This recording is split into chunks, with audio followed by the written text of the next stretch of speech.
अस्सलाम वालेकुम, this is Aqib Shahzad. I hope you are doing great. आज हम यूनिवर्सिटी ऑफ कश्मीर का एक और एंट्रेंस पेपर डिस्कस करने जा रहे हैं। ये है माइक्रोबायोलॉजी। ये एंट्रेंस पेपर 2023 का है। इसके 60 क्वेश्चंस टोटल है, 70 मिनट्स अलॉटेड है। Rest instruction of candidate almost सारा सेम है। ये है बुकलेट सीरीज़ ए। तो हम सीधे अपने क्वेश्चंस पे आते हैं।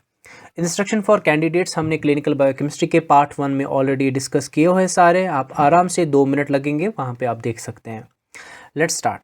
Question 1, according to Pasteur statement which one of the following is true. Pasteur के हिसाब से इनमें से कौन सा स्टेटमेंट सही है। Living organisms discriminate between stereoisomers. Living organism जो है वो डिस्क्रिमिनेट यानी पहचानते हैं अगर स्टीरियोआइसोमर्स है किसी कंपाउंड के तो वो इनको डिस्टिंग्विश कर पाते हैं। दूसरा स्टेटमेंट है fermentation is caused by micro organism. जो फर्मेंटेशन अल्कोहल मेकिंग वगैरह होता था तो ये माना जाता था उनके हिसाब से माइक्रो ऑर्गेनिजम्स कराते हैं। तीसरा स्टेटमेंट है living organisms don't discriminate between stereoisomers. Living organism distinguish जो है नहीं कर पाते, स्टीरियोआइसोमर्स को आइडेंटिफाई अलग अलग नहीं कर पाते हैं। तो तीनों स्टेटमेंट्स में से दो स्टेटमेंट यानी बोथ ए एंड बी सही है, यानी वो डिस्क्रिमिनेट करते हैं स्टीरियोआइसोमर्स को और माइक्रो ऑर्गेनिज्म ही फर्मेंटेशन कराते हैं। Question 2, the light emitting luminescent bacteria, यानी वो वाले बैक्टीरिया जो ल्यूमिनेसेंट होते हैं यानी लाइट इमिटिंग होते हैं, नेचुरली वो लाइट इमिट करते हैं, तो इनमें से कौन है। Vibrio fischeri, Photobacterium phosphoreum, Vibrio anguillarum, all of the above. ये सारे के सारे जो है ये सारे लाइट इमिटिंग ल्यूमिनेसेंट बैक्टीरिया है। तो पार्ट डी इसका राइट ऑप्शन है, all of the above. Question 3, salt and sugar preserves food because they. Salt and sugar जब फूड के साथ डाला जाता है तो they act like a preservative. तो ये कैसे काम करता है।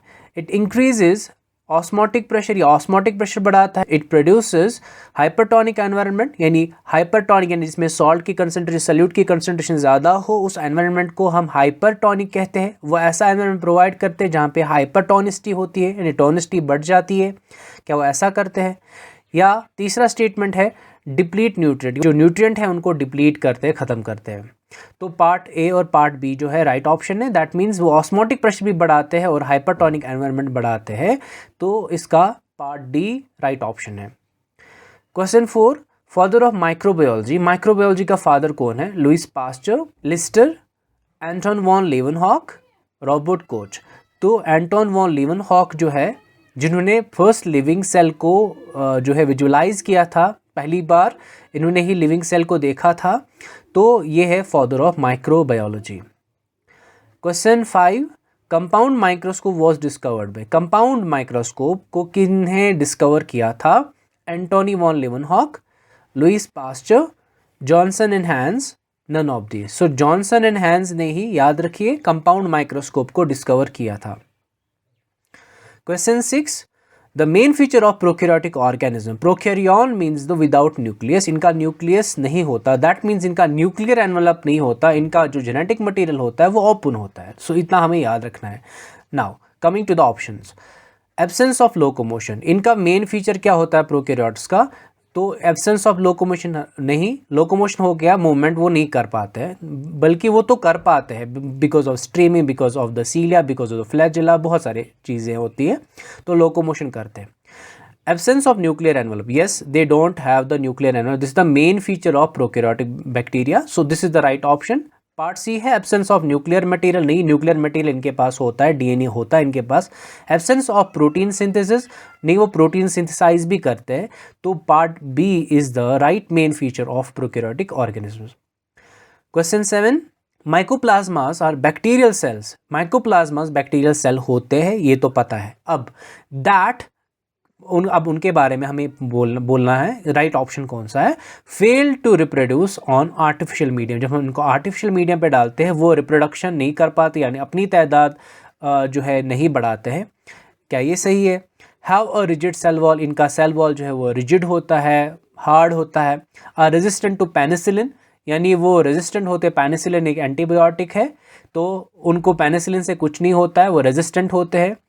या stain well with gram stain. जब हम उनको ग्राम स्टेन करते हैं तो उनको अच्छी स्टेन होती है। पहली बात हमें याद रखना है, mycoplasma the bacteria which lack the cell wall. इनका सेल वॉल होता ही नहीं तो स्टेन तो लगेगा नहीं। यहाँ पे पार्ट बी है have a rigid cell wall, उनके पास सेल वॉल होता ही नहीं, ये भी गलत हो गया। Fail to reproduce on the artificial medium, ये भी गलत है। अब ये they are resistant to penicillin, this is the right option. Now question 8, protein particles which can infect are called. वो प्रोटीन्स जो इन्फेक्शन कराते हैं, जो हमें बीमार जो है कर सकते हैं, जो बीमार कराते हैं जानवरों को, उनको हम क्या कहते हैं? उनको वायरियॉन्स कहते हैं, प्रियॉन्स कहते हैं, न्यूक्लियाई कहते हैं, उनको हम प्रियॉन्स कहते हैं। हमने लास्ट के लेक्चर में भी देखा था। Question 9, the colonies produced by Pseudomonas on MacConkey medium are. जो कॉलोनी सीडोमोनास बनाती है, यानी अपनी तादाद जब ये बढ़ाते किसी मीडियम पे डालते तो एक डॉट लाइक स्ट्रक्चर जो हम आंखों से देख सकते हैं, ऐसे ऐसे जो है छोटी छोटी कॉलोनीज उस पैट्री डिश पे, पैट्री प्लेट पे बनाते हैं। अच्छा, मैकोनीज मीडियम पे जो ही इन सीडोमोनास का डाला जाता है तो मीडियम कैसा होता है? वो पर्पल कलर का होता है, पिंक कलर का होता है, पेल कलर का होता है, ग्रीन कलर का। So that is pale in colour. Question 10, mesosomes are the part of. आपने देखा होगा प्लाज्मा, जब अपने बैक्टीरिया का सेल मेम्ब्रेन पढ़ा होगा, वहाँ पे मीसोसोम का कॉन्सेप्ट आता है। What is that? So is it related to plasma membrane? Is it ER related? Is it mitochondria related और गोल्गी अपैरेटस? सो बेसिकली वो प्लाज्मा मेम्ब्रेन की इनफोल्डिंग होती है जो हमारे DNA, जो बैक्टीरिया का DNA होता है उसको होल्ड करे होता है। और वो एक और फंक्शन है मीसोसोम की, it helps in the bacterial cell division. तो प्लाज्मा मेम्ब्रेन का पार्ट होता है। Okay, question 11, cultural medium the exact composition of which is not known are called as। ऐसा कल्चरल मीडियम जिसकी एग्जैक्ट कंपोजिशन हमें पता नहीं होती है, इसको हम क्या कहते हैं? उसको हम क्या सिंपल कहते हैं, एनरिच्ड कहते हैं, डिफाइंड कहते हैं, नेचुरल कहते हैं। It's called the simple medium. अच्छा, question 12, the temperature required for pasteurization is. हमने मुझे लगता है 7th 8th 9th क्लास में कभी ना कभी ये पढ़ा होगा पास्चराइजेशन। तो उसके लिए टेम्परेचर कौन सा लगता है? अबो 100, below 100, 100 degree Celsius, below 100।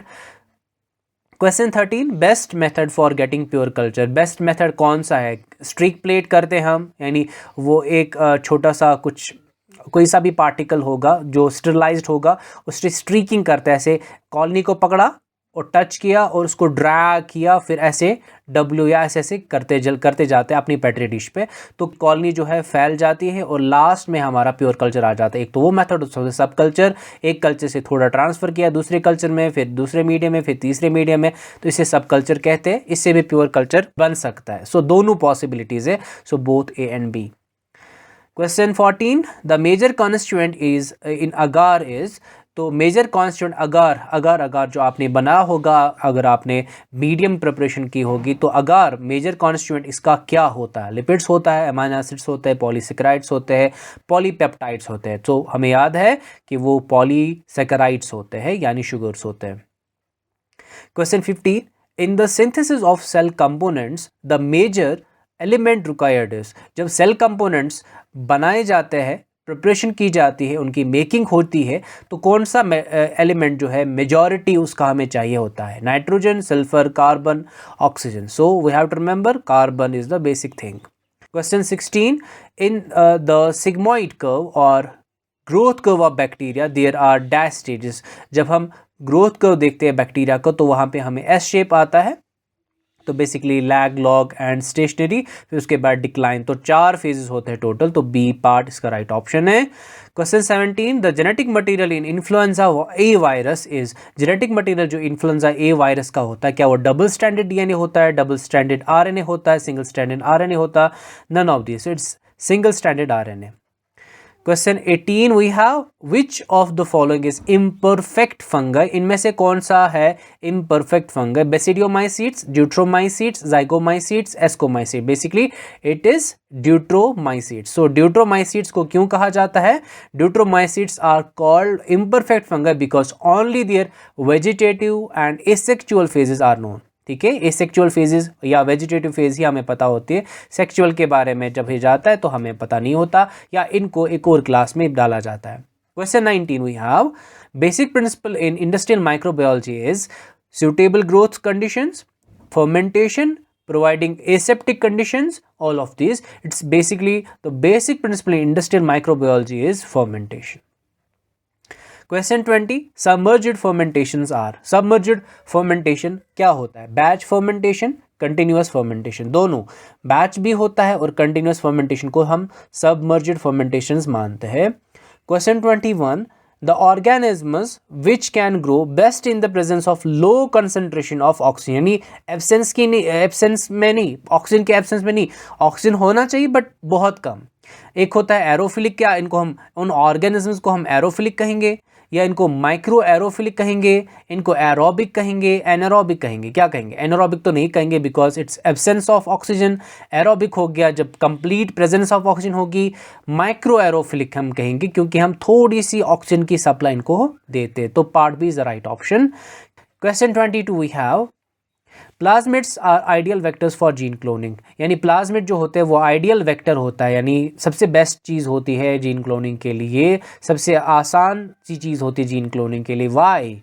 They are indispensable for genetic cloning, यानी सबसे हमें बस यही एक ऑप्शन रहा. They are essential for bacterial reproduction, ये ज़रूरी है बैक्टीरियल रिप्रोडक्शन के लिए, ये भी गलत है, पहला वाला भी गलत है. They can replicate freely outside the bacteria से, नहीं, they can't. They have to have a cell. Cell के अंदर जाएंगे तब वो मशीन अपनी जो है सारा उसकी मशीनरी यूज़ करेंगे, फिर खुद करेंगे. सो फोर्थ एग्जाम्पल है, so they are self replicating within the bacterial cell. Yes, they are self replicating within the bacterial cell. जो बैक्टीरियल सेल के अंदर या किसी सेल के अंदर चले जाएंगे तब वो अपना काम कर पाएंगे. Question 23 the utilization of light energy to drive the synthesis of ATP is called, यानी लाइट एनर्जी को इस्तेमाल करना ताकि एटीपी को बनाया जाए. क्या हम इसको फोटोलिसिस कहेंगे? इससे तो ब्रेक डाउन हो जाता है. फॉस्फोराइलेशन कहेंगे? ये तो नहीं है. फोटोसिंथेसिस कहेंगे या रेस्पिरेशन कहेंगे? तो इट्स बेसिकली फोटोसिंथेसिस, जहाँ पे लाइट को इस्तेमाल किया जाता है एटीपी बनाने के लिए. Question 24 which is the sulphur containing amino acids. Basically amino acids हमारे जो है उनमें दो ही अमाइनो एसिड्स है जो सल्फर कंटेनिंग, एक है मीथियोनिन, दूसरा है cysteine. So methionine is the right option. Question 25 for the synthesis of amino acids cysteine and methionine the element required is. अभी हमने पढ़ा सिस्टीन और मीथियोनिन दो ऐसे अमाइनो एसिड्स होते हैं जिनके अंदर सल्फर प्रेजेंट होता है. अभी क्वेश्चन है इनको बनाने के लिए, यानी अगर सेल के अंदर इनका मैन्युफैक्चर हो रहा है तो उन सेल्स को हमें खाने को क्या देना है? क्या इनको सल्फर देंगे, क्या इनको ऑक्सीजन देंगे, क्या इनको नाइट्रोजन देंगे? इनको सल्फर चाहिए. Okay. Question 26 during cyclic phosphorylation, हमने ऑलरेडी ये क्वेश्चन देखा है एक बार बट डिफरेंट तरीके से पूछा गया था. During cyclic phosphorylation NADP is formed और नॉट. क्या NADP बनता है कि नहीं बनता है? कब? साइक्लिक फॉस्फोराइलेशन में. No NADP formation, no NADP utilization, NADP is concreted into NADPH, all of the above. Basically NADP नहीं बनता, वहाँ पे ATP बनता है, बस वही बनता है. Question 27 we have the compound that is added to the medium to absorb oxygen for the creation of anaerobic condition, यानी ऐसे मीडियम में कुछ डालते हैं हम जहाँ पे ऑक्सीजन वो सारा चूस ले, उसको स्क्विस्टर करे ताकि एनारोबिक कंडीशंस प्रोड्यूस हो जाए. कौन सा चीज़ डालेंगे? पोटेशियम सल्फेट डालेंगे, नाइट्रस एसिड डालेंगे, हाइड्रोजन पेरोक्साइड डालेंगे? None of these. So it's basically nitrous acid जिसको हम डाल के मीडियम पे डाल के एनारोबिक कंडीशन क्रिएट करते हैं, वो स्क्विस्टर करता है ऑक्सीजन को. Question 28 we have the method in which the cells are frozen dehydrated is called, यानी जब हम सेल्स को किसी टिश्यू को ऐसे डालेंगे उसको हम डीफ्रोज करते हैं, फ्रीज करते हैं, फिर उससे क्या हो जाता है? उसको फ्रोजन डिहाइड्रेशन हो जाती है, यानी वो डिहाइड्रेट हो जाता है, उससे वाटर बाहर निकल जाता है. What is that method called? Pasteurization कहेंगे, डिसिकेशन कहेंगे, डिसइंफेक्शन कहेंगे या लायोफिलाइजेशन कहेंगे? So it is lyophilization. Question 29 choose the correct sequence among the following. Western blotting, northern blotting, southern blotting is a technique used to determination of, यानी इन techniques को हम इस्तेमाल करते हैं इन सब चीज़ों का, इनमें से कौन सी लाइन सही है इनका डिटर्मिनेशन करते हैं हम इन टेक्निक्स के, यानी ब्लॉटिंग मेथड यूज़ करके. अब ये थोड़ा कंफ्यूजिंग होता है हमेशा, हर एक को मास्टर्स किया हुआ हो या कुछ किया हो तो वो बार बार भूल जाता है साउदर्न किसके लिए था, नॉर्दर्न किसके लिए था, वेस्टर्न किसके लिए था. इसके लिए एक छोटी सी ट्रिक है, वो ये यहाँ पे आपके सामने. स्नोड्रॉप, बेसिकली आप स्नोड्रॉप को याद रखें। स्नोड्रॉप इतने बार आप कश्मीर यूनिक बहुत बार पिया होगा। स्नोड्रॉप ही एक एग्जाम्पल है जिससे आप ब्लॉटिंग पूरा समझ सकते हो। ब्लॉटिंग क्या है? बेसिकली ब्लॉटिंग में southern, northern and western blotting होता है। साउदर्न ब्लॉटिंग हम डीएनए के लिए, यानी एस के सीध में डी है तो डीएनए के लिए, नॉर्दर्न ब्लॉटिंग हम आरएनए के लिए, और वेस्टर्न ब्लॉटिंग हम प्रोटीन्स के लिए। स्नोड्रॉप याद रखिए, स्नोड्रॉप। ओके, नाउ तो हमें देखना है स्नोड्रॉप। हमें हमारा वेस्टर्न ब्लॉटिंग प्रोटीन्स के लिए होता है, नॉर्दर्न ब्लॉटिंग आरएनए के लिए होता है, साउदर्न ब्लॉटिंग जो है डीएनए के लिए होता है। ओके, तो पार्ट हमारा ए राइट ऑप्शन है। Question 30 we have is malate dehydrogenase enzyme. Malate dehydrogenase enzyme है इज क्या वो हाइड्रोलेस है, ऑक्सीडो रिडक्टेस है, ट्रांसफरेस है, आइसोमेरेस है? डिहाइड्रोजिनेशन हो रहा है तो इसको ये क्या है? इसमें तो इलेक्ट्रॉन्स देना या लेना होने की बात हो रही है, तो ऑक्सीडो रिडक्टेस हम कहेंगे इसको, ऑक्सीडो रिडक्टेसेस। तो ये एक एंजाइम है मैलेट डिहाइड्रोजिनेस जो हम देखते हैं क्रेब्स साइकिल में। सो this is the part 1. We'll be starting a part 2 right away. So thank you so much for joining me.